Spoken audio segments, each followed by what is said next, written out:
This item itself is Angel's Blood. It is a consumable item, and it can change the user's class to Reaper. The only requirement is that the player must reach the required level in this game. All players can only get a class. Starting from level 10, there are a total of 30 different classes, and changing classes is simple. All players need to do is get an item to change class. Usually this is obtained naturally through hunting or completing in simple conditions, but there are always exceptions. That is when changing to a unique class that is only given to a player who has obtained it under special circumstances. The main example for this is Angel's Blood, which will turn the player into a Reaper, and of course, unique classes are on a completely different level than regular class bonus stats. Advancement, run, skill composition, and many more. Our main character is really happy to have everything back, even as he looks at the status window. He uses a special reward from being ranked 1 in all zones. These are the options he will get, and out of these options, all he needs is one that will help him reach level 10 as soon as possible so he can change class, and that is the 3x experience buff. Automatic if this effect is applied in the second mission. Everything went well this time. Then Blackside looked at the dead angel and thought that this is his last chance to clear the game to do this. He is ready to do whatever it takes to become stronger after a few more moments. It is finally over the first round of the mission. The total number of survivors in all regions is approximately 900 million, and those within our main character zone are approximately 5,000. This announcement also announced that they will be transferred back to their original bodies in the other dimension. The next mission will take place on the 1st of February, 2023. Youngmin gasped when he woke up from his deep sleep. He immediately turned around and thought that he was in the middle of the city. He had just fallen asleep at the New Year Bell event. Confusion was evident on his face. He thought about what had happened. He was just thinking that he had experienced a strange dream. This was the same thing that happened to everyone else who was there. Youngmin checked his cell phone and saw that it was 5:20 in the morning. This was the same time that had passed in his dream. His friends were slowly waking up and complaining of the same pain in their heads and bodies. They exchanged information, and it was confirmed that the same dream had happened to everyone. They were in tears, wanting to know why all this was happening to them. The only explanation they had now was that it wasn't really a dream. More people were gradually understanding this truth, and they were wondering if they would be cursed to another dimension again on the first day of February. But as time passed, some of them noticed that other people around them had not yet. Youngmin's friend Tesek wakes up, not moving. He approaches his friend and calls his name. Tesek's face is pale, and it is clear that his body is lifeless. They try to keep the situation to themselves, but as they realize it is true, they begin to tremble. One of their group says that Tesek is not breathing, and he cannot even sense the fakeness. Youngmin is shocked to learn that their friend is dead. The conclusion that perhaps he did not survive the mission against the goblins comes to their minds. The bald man looks around and realizes that there are other people who have not yet woken up. Fear overwhelms them as they realize that the people lying on the ground are now all corpses. Only half of them survived the attack. Youngmin could be seen in shock as sweat dripped down his face. No matter what he thought, this situation was so cruel. This man thought that no matter what the state of people was, they would be equal now, whether they were born with a golden spoon in their mouth or not. The game had removed the cry of people calling life unfair. Youngmin tried to calm his friends. He told them that they just had to make sure they could survive each mission. He added that this happened to them all the same, so they didn't really have to feel the unfairness of the situation.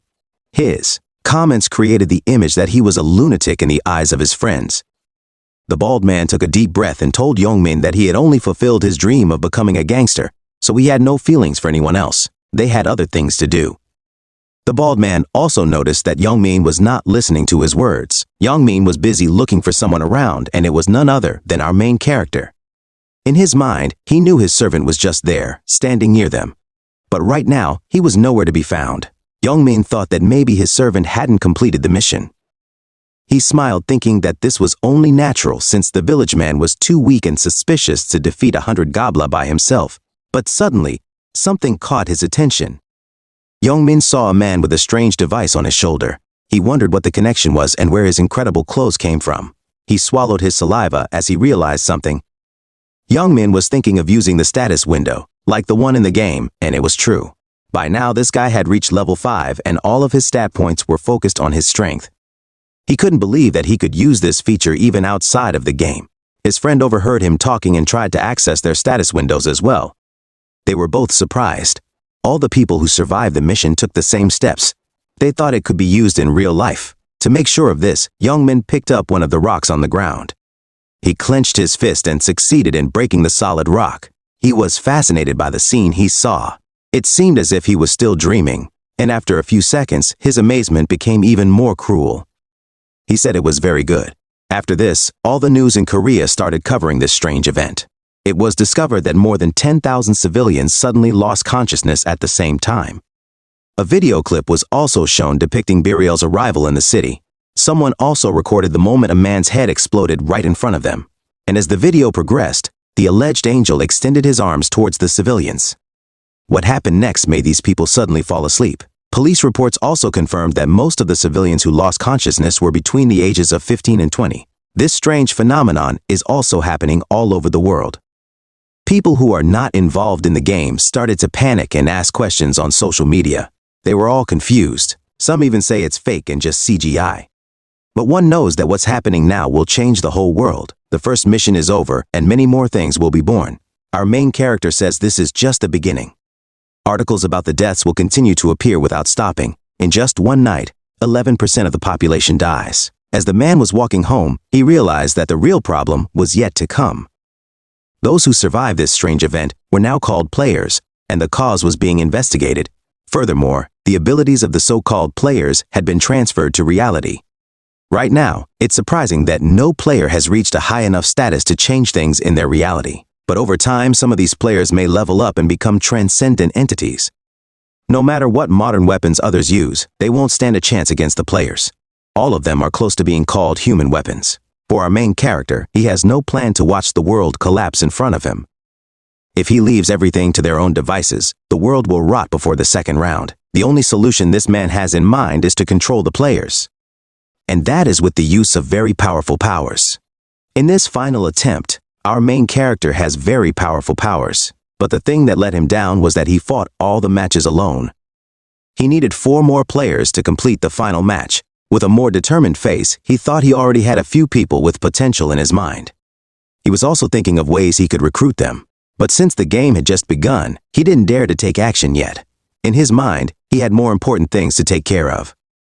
The name of our main character in this reality is Ryuman, and we'll call our main character by that name from now on. Ryuman goes to an apartment building. He opened one of the rooms in the apartment because that's where he lived, and as he entered, he noticed something inside. It was an empty ramen cup. He said that a certain person had eaten unhealthy food again.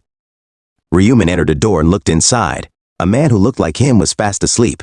Their only difference is their hair. Our main character smiled at the thought of his brother sleeping soundly even though he hadn't even come home yet. The man sleeping was Ryun. He is the younger brother of our main character who will be a third-year middle schooler. Their family is considered typical.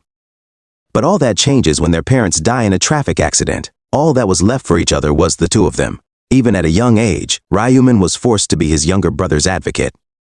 Ryun had noticeable bruises and bandages on his frail body, and our main character didn't know about it until he returned. Then he started changing things around him by turning the lights back on. Ryuman greeted his brother and said it was time to wake up. Then his younger brother looked at his phone and saw that it was only 6 a.m., but he couldn't get back into bed because our main character was pulling his blanket. He insisted that they didn't have much time and that he would explain while they were out. Ryun was still sleepy as he asked his brother what was the reason for all this.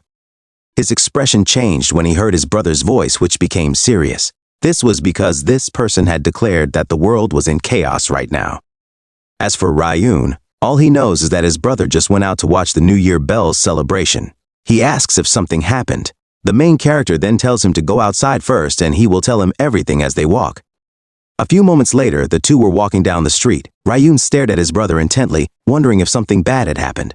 This was one of the rare cases where his brother's face was serious. Our main character then spoke up and told him that this one really has no idea what is going on in the world right now. This statement made one curious and asked if something happened while he was sleeping. Ryuman then instructed him to take out his phone and check the current top trending searches. This guy followed his brother and actually took out his phone. He read articles about an angel appearing and civilians being kidnapped in another world. Our main character hit him. He said that taking their souls was more accurate. One was surprised to learn that his brother was one of those taken. He also learned that he only survived because he killed 100 goblins. He tried to ask if his brother was okay, but was stopped when the main character told him not to worry about him. He vehemently stated that he couldn't help but worry about his brother. When their parents died, everything changed.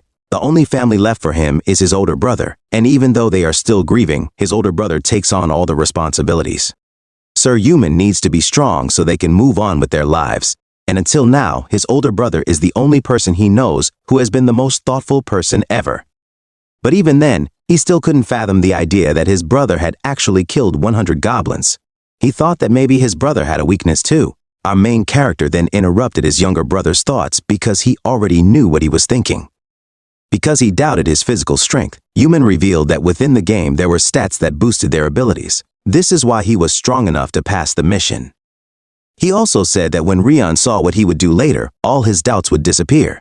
But still with the worry in his mind, the younger brother stopped walking and said that he would not follow the main character until he told him where they were going. With a more desperate expression, he asked to know this information first. The bruises that he had tried to hide under these bandages became more visible. Our main character had a blank expression on his face as he remembered something from the past. Then he blurted out the name Bang Tegeo. Hearing this, Ryuan was surprised. Ryumin turned around with this expression, then announced that they were going to Bang Tegeo's hideout. Our main character finally reveals that he knows that his younger brother is being bullied. Ryuan panics because he didn't expect to find out. He tries to hide it from her. This is because he doesn't want to cause unnecessary trouble for his older brother who is already struggling. But this burden is really Ryuman's because he keeps trying to apologize to his younger brother for letting this situation happen. His past self had absolutely no idea that this was happening. He is too tied to the bullying he is experiencing and simultaneously studying and working. The first time he learns about the truth is after he returns from his first round. The main character spends the day sleeping because he is traumatized by his fight with the goblins. That day, Ryohan went out to go somewhere.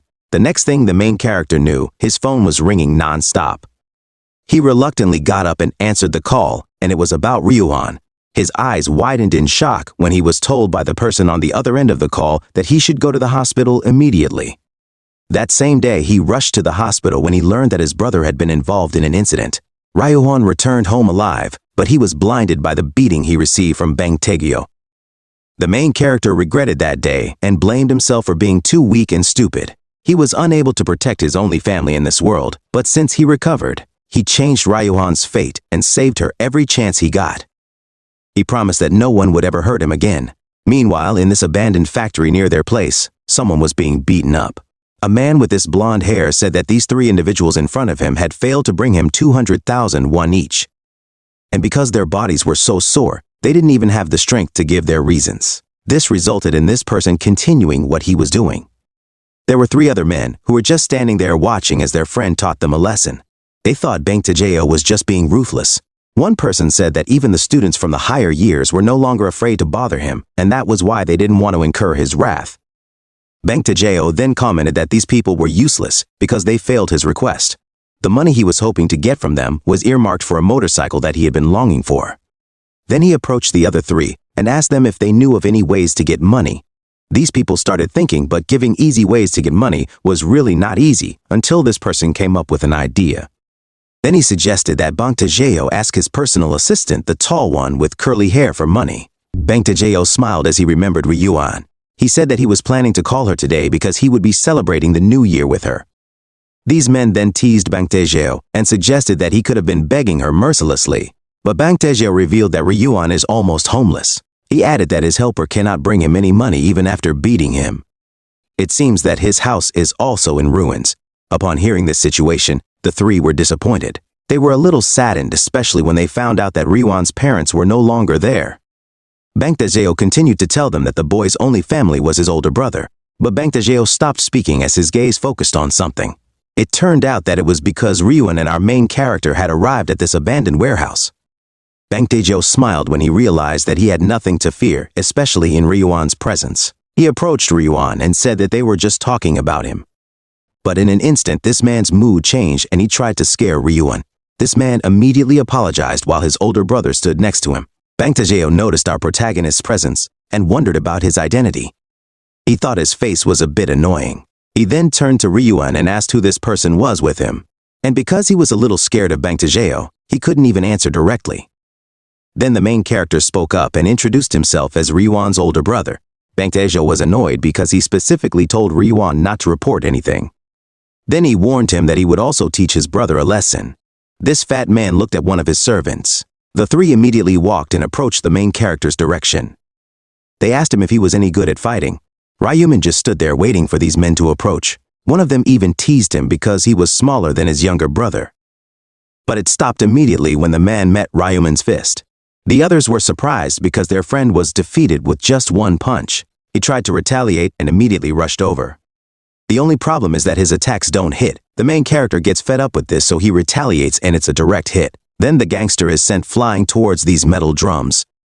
The other one also tried to rush in, but as expected, a swift punch was delivered to his face. The three warriors were now on the ground and struggling to get up. Meanwhile, Bang Taegyeol still had a scary smile on him. He said that this scene was too trashy. In his mind, Ryuman might have learned some boxing skills.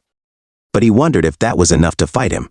He then walked towards them and praised Ryuman for winning against his opponents with some boxing skills, but he wondered if that was enough to fight him. But as he stood in front of our main character, this one bragged as if he hadn't learned that physicality is also very important in boxing. Ryuman just smiled, while the person in front of him still had no idea what in the world had just happened. Bang Taegyeol was curious, so he asked him, but Ryuman just smiled. Because his question was ignored, this man became very angry. Then he punched the main character. And as usual, these normal punches had no hope of hitting a player like him. Bang Taegyeol continued throwing these punches. He was getting annoyed, especially since he tried to hit him. His vision was getting blurry from the fatigue he felt. All the punches he threw missed their target. He also wondered what was happening because he wasn't hitting anyone at all. As for the main character, he formed his fist with this blue aura. Then he commented that if Bang Taegyeol was watching the news, he wouldn't dare fight him. After that statement, Ryuman's punch went straight to the fat man's face. Even though Bang Taegyeol was heavy, the main character still managed to push him a few meters. That's all for today, guys. See you on the next upload.